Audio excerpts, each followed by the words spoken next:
What's going on, guys? It's your boy Jacob from Topside MMA, and today I'm coming at you with my best bets video for UFC Noche. So we're going to break down every single fight, and I'm going to give you guys all my bets, and hopefully let's make some money this week. So first up, we got Senzanando versus Donchenko. Now, I have nothing on this one. The amount of tape study I did on these guys was fairly limited. I didn't have the most time this week to really break down every single fight, so this was one of them that I put the least amount of time into, just because these guys are both green. They're both coming from the Ultimate Fighter. The level of competition between both of them is a little bit questionable at times, so I just didn't have a ton of faith in either guy, so I didn't want to put any money on this, especially because I have some later options later on in this card that I'm kind of hammering, so I didn't want to risk anything on this one early on, so nothing in this one. Next up, we got Montserrat Rendon versus Alice Pereira. Now, I got Montserrat Rendon sub-only prop. Minus 200 seems like absolutely insane value. I got one unit on this for minus 200. Rendon is a black belt in BJJ. Yes, I get it. She doesn't have any finishes. I totally get that. And you look at the other hand, Pereira is running through people. She has a ton of finishes. Pereira is beating absolute cans, okay? She's beating cans. Yes, she's getting some submissions on girls that are just stepping up for their first fight ever. They just want a quick paycheck. Rendon at least is fighting higher level of competition. And if you're putting a blue belt 19-year-old versus a very experienced 36-year-old black belt, I'm taking the black belt. So I didn't want to put anything on her money line. I do have her as a pick still, but it's a very, very low confidence pick. I have it as a trap in my last video for a reason. But yeah, the sub prop at minus 200, a black belt versus a blue belt, seems like a no-brainer to me. If somehow Rendon gets subbed, screw me, and I don't know what her black belt is worth at all if she gets subbed by a blue belt. So, that's why this just seemed like perfect value to me. I had to play this one unit minus 200, Rendon sub only. Now, next up, Costa versus Correa. I have a good amount of action and some later parlays we'll talk about, but no singles. Zach Reese versus Cedric Dumas. Now, I got Zach Reese money line straight up. I get that for Zach Reese to be a minus 200 favorite, you're kind of playing Russian roulette here, except this fight, I feel like I'm playing Russian roulette, and you got six chambers. I feel like there's only maybe one bullet in the chamber. There might be two bullets in the chamber. I'm willing to take the spin. I'll spin the revolver for this one for Zach Reese, minus 230. I got a unit on it. I got him in some later parlays too. He's just better everywhere. He's going to be the more experienced fighter with the better higher level fights. And we see Dumas does have some UFC level wins, but they're against guys that have all been pretty much cut from the UFC. So the level of competition, although they both have UFC fights, it's not even that similar. And Dumas has just not been able to take his career very seriously. He's been in jail. He's been caught in dog cages. What the hell is this guy doing? He's fighting an ankle monitors. I can't take that seriously. So for minus 230, the guy who's taking his career much more seriously than the other, and Zach Reese is genuinely more talented than Cedric Dumas. For minus 200, like I said, I'm spinning the revolver on this one, and I'm going to be okay with either outcome, but it seems too good to pass up.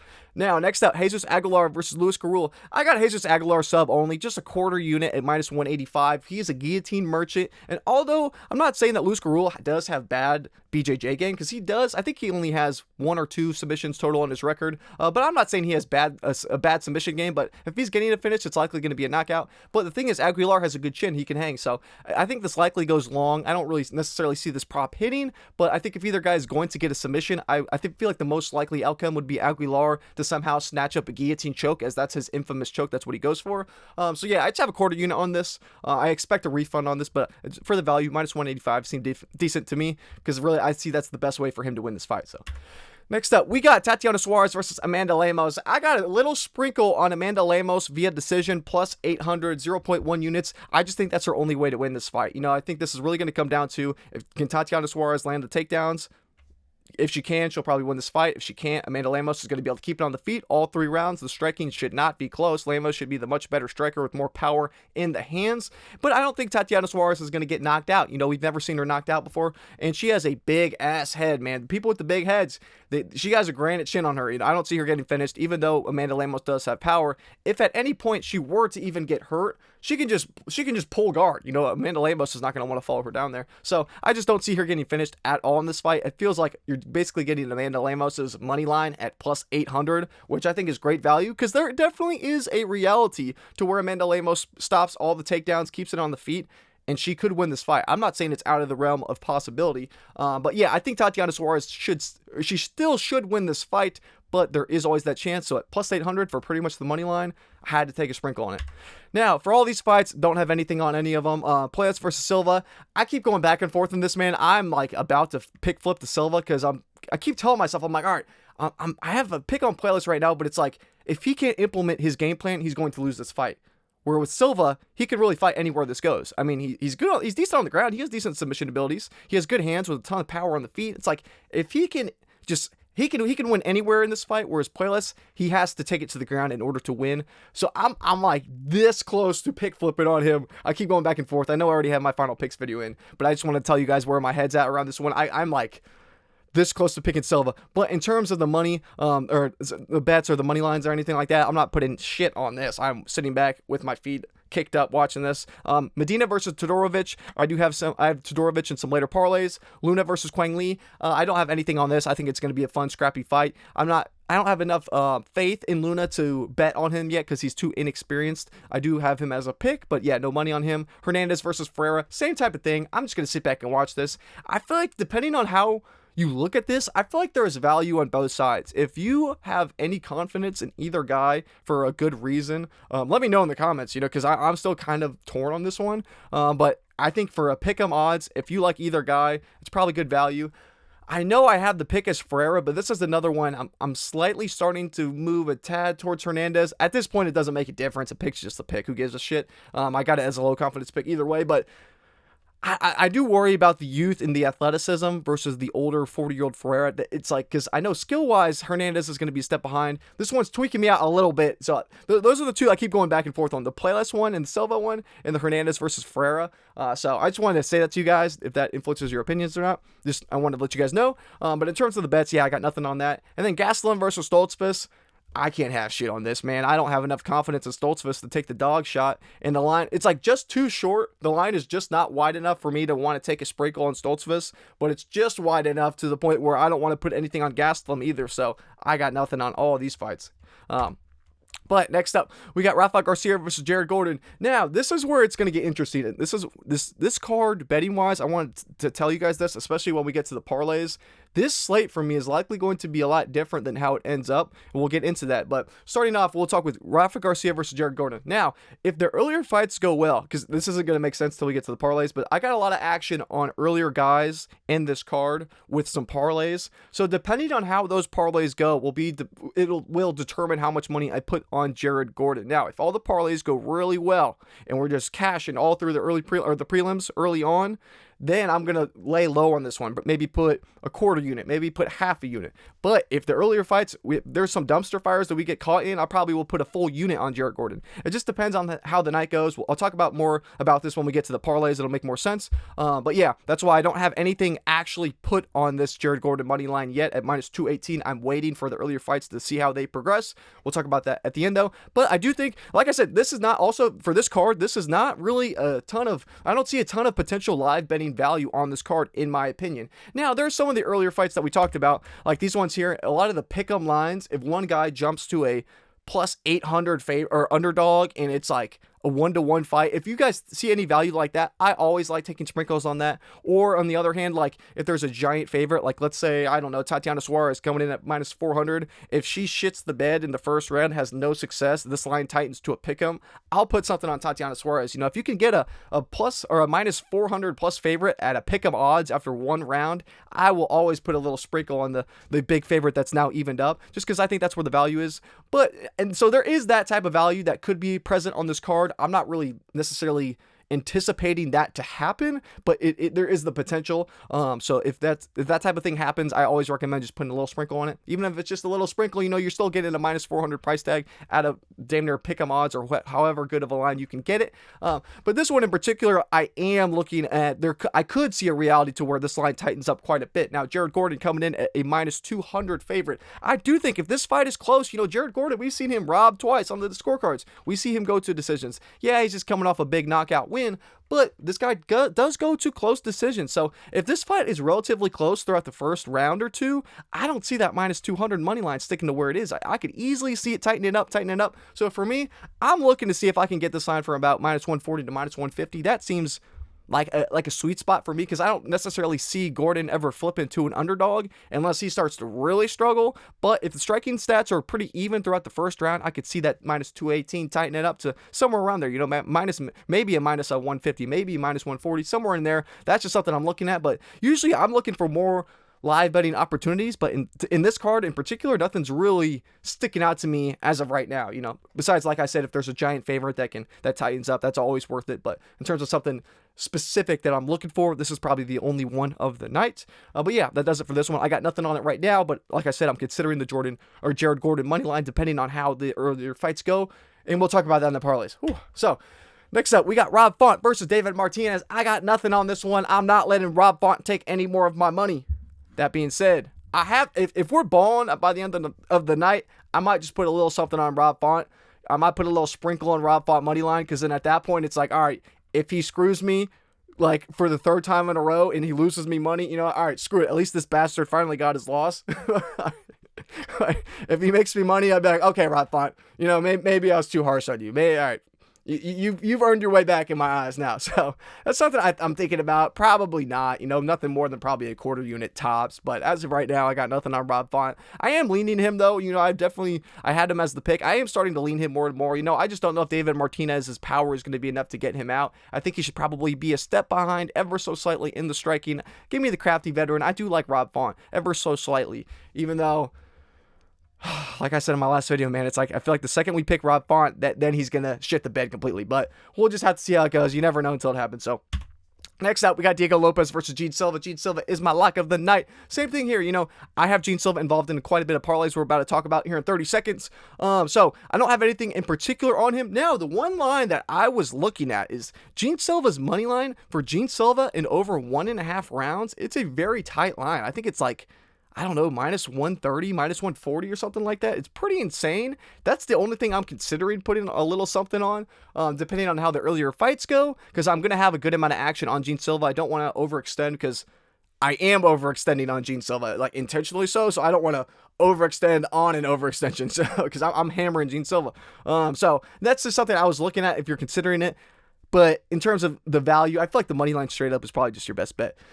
Now, for the parlays.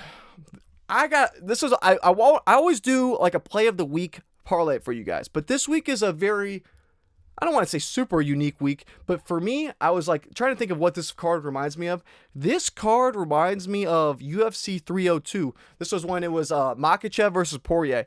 It reminds me so much of this card in the sense of a lot of very, very playable money lines. Like I literally pulled this card up because it reminded me so much of it. Whereas like I usually don't do 5+ leg parlays. I'm considering putting a little parlay on all these favorites that I think win, because I realistically think there's a high probability they win, and it's very good odds. Honestly, for all these, the odds are not bad for any of these fights. Maybe the Tatiana Suarez one is wide. Don't get me wrong. And you could argue Alessandro Costa is definitely a bit wide too. Those two are on the wider end. But the others are like, the value is there. And I was like literally looking through this UFC 302 card because it reminded me of the same type of feeling. It was like all the big favorites won. There was one underdog that ended up hitting. It was Nico Price versus Alex Morono. That was the only underdog on that card that hit. There was one pick'em that went to like, it was like minus 110, minus 105 or something. But that was the only like underdog that actually won. This kind of reminds me of this too.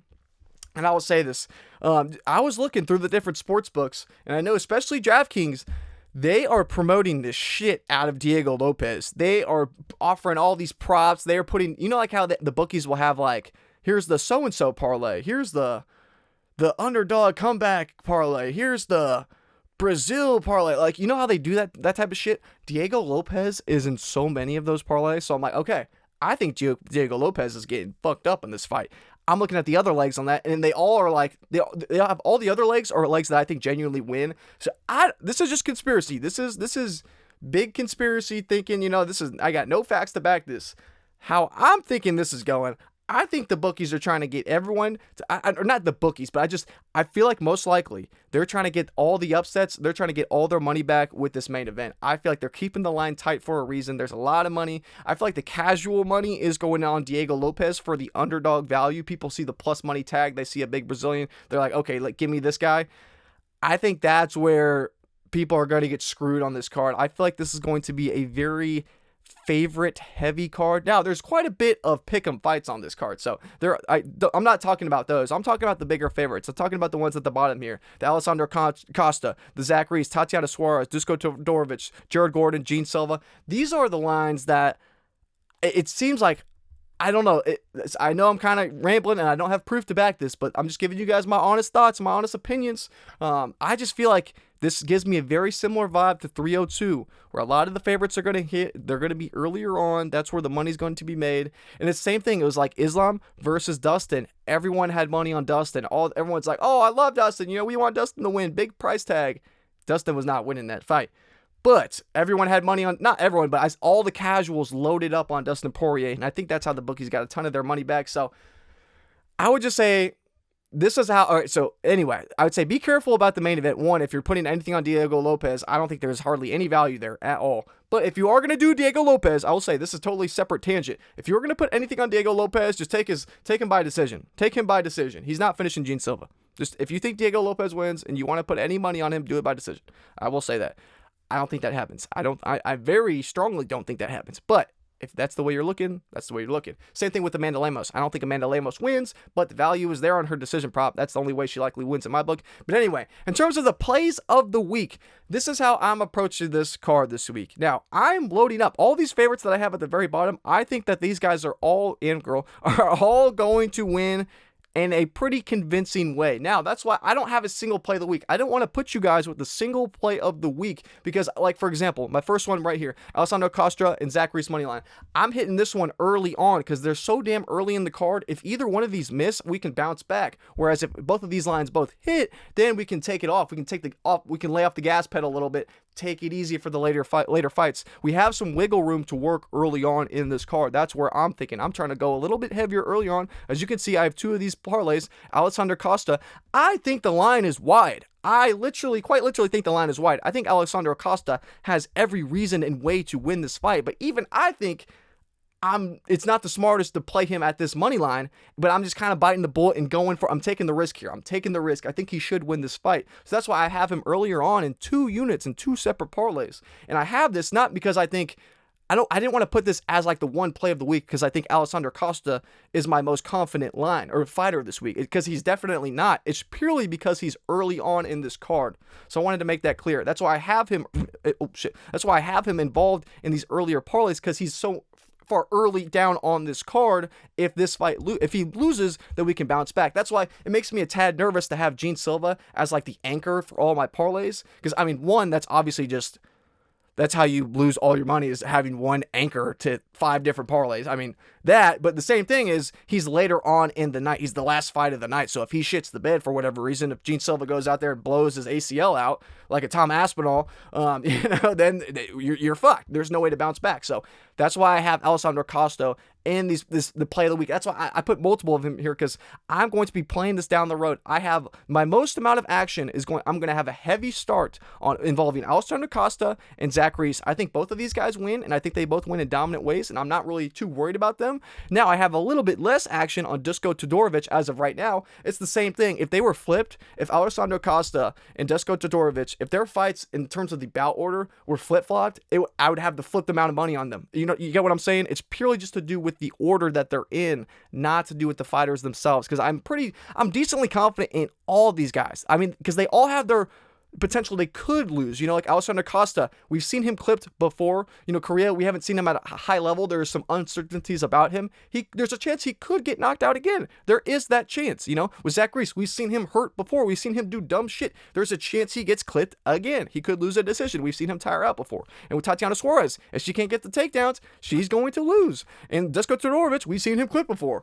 Jared Gordon, we've seen him robbed before on the scorecards. There are ways these fighters can lose. So that's why it's not a matter of my confidence in them, because I have them all as high confidence picks.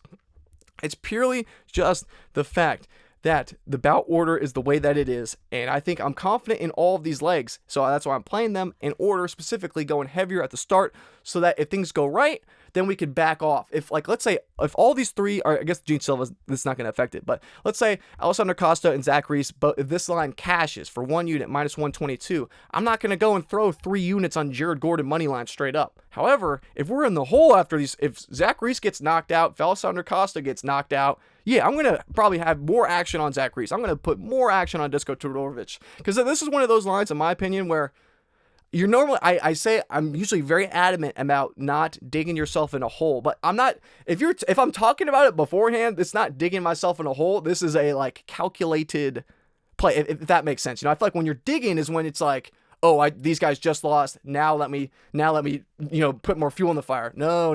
This is what I'm thinking about this ahead of time. If either of these guys lose early on, I'm willing to double down because I'm still confident in these later fighters. It's just I don't want to have everything.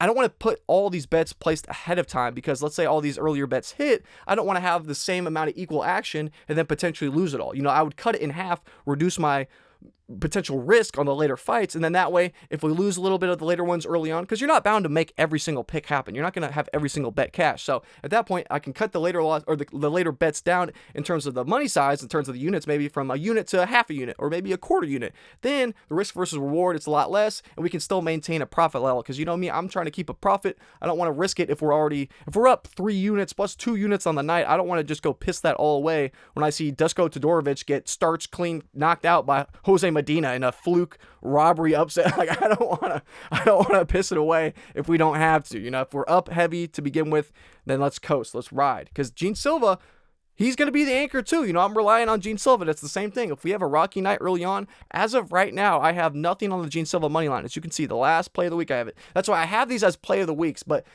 it's hard. I don't want to put one play of the week for you guys and then have it go down the road. I hope I've explained my thought process behind this. So there really is no play of the week. If you want to put, honestly, at the end of this, I think I'm just going to put, for tracking purposes, I'm going to say this right now, play of the week is just going to be Jean Silva money line minus 250. Well, I'll just say this to make it easier for you guys. If you're watching this and you're like, all right, this guy's fucking yapping, like, what's the play of the week? I will say just play of the week, just straight up, honestly, just put Jean Silva money line minus 250, throw a unit on that, go to bed, wake up the next morning, and enjoy your profits. That, for official purposes, I'm going to say this right now, for tracking purposes, the play of the week will be Jean Silva money line. Say that just to get it out of the way, make it nice and simple for you guys. But I hope you guys get what I'm saying about my thought process behind all these different plays. You know, I don't want to load up the same amount of action depending on how these go with the bout orders. So that's why I am the way that I am in terms of my plays as what I got on the table right now. As you can see too, like these are some potential later options that I'm looking at. If some of these earlier ones, let's say we have a bomb going here. Let's say Alessandro Costa shits the bed. Let's say Zach Reese shits the bed, because I got a whole separate unit on Zach Reese, just on a straight up money line at minus 230, 1 unit on that. So I got 2 units on Zach Reese, 2 units on involving Alessandro Costa. So I'm a bit heavy on this, you know. So these are some of the later parlays that I would be thinking of if either one of those bomb. And I still might play these. It just depends on how much I put on this. If these earlier parlays cash, I'm not going to throw a whole unit on this. Maybe I'll throw a half unit. Maybe I'll throw a quarter unit. You know, but if these bomb, then yeah, I will throw a full unit on this if the other parlays bomb. Same with the Jared Gordon and Jean Silva. If the earlier parlays shit the bed, I will throw a unit on this. It just kind of depends on how the earlier fights go with the bout orders, like I talked about. Whew, but enough rambling. I hope that makes sense. If you guys have any questions or concerns, obviously this is just what I'm doing with my own money. This is not financial advice. This is just what I'm doing. I want to tell you guys what I'm doing, my thought process behind the picks, the parlays, the bets, everything like that. So if you guys got any questions or confused or want to talk about anything, or you got your own ideas, if you got your own bets that you really like, let me know in the comments, because you know I always like chopping it up with you guys. I always love hearing what you guys got to play, because there's always some stuff you never really thought about. So yeah, you know, that's just kind of what I'm thinking for all the bets. And that does it for the video. I guess that's all. Yeah. Oh, shit. I think that's all I got for this one. So thank you guys so much for watching. I know I'm going to get this video up a little bit late. It's about almost 11 a.m. for your boy here. Fights start around 3 p.m. for your boy. So we got a couple hours. So I know this video is going up later, but we'll still have it up in time. So thank you guys so much for watching. Thank you guys for so much all the love, for all the love on the recent videos. Thank you for the likes, the comments, support. It all means a ton. So thank you guys so much. I'm going to have this video up for you guys here in a couple minutes, hopefully. I got to do the thumbnail really quick. But yeah, thank you guys for all the love. I'll get this video up to you guys soon. And yeah, let's make some money this weekend. So it's your boy Jacob from Topside MMA. And until I see you guys in the next one, I'm out. So peace.